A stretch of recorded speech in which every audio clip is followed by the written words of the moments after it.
DJ Brajlal पंद्रू Devhara वाले।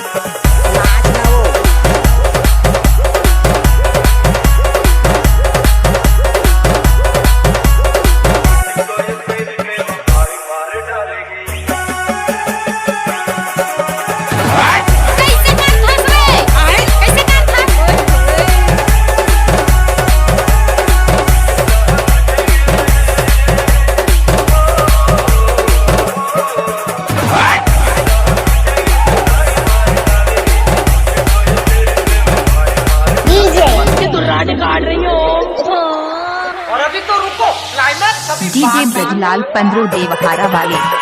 नारायण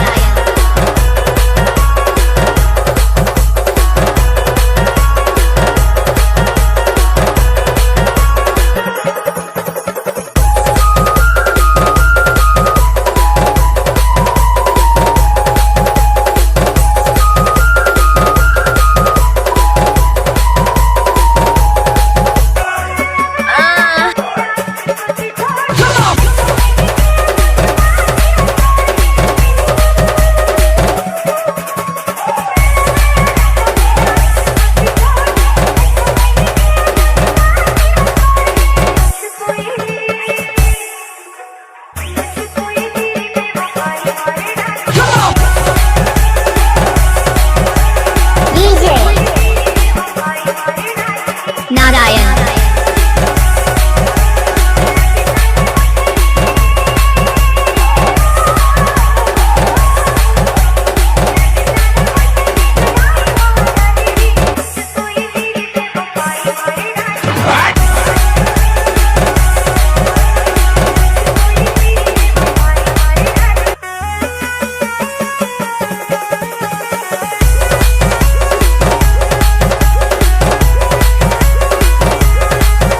ब्रजलाल भाई का यूट्यूब चैनल को सब्सक्राइब करें।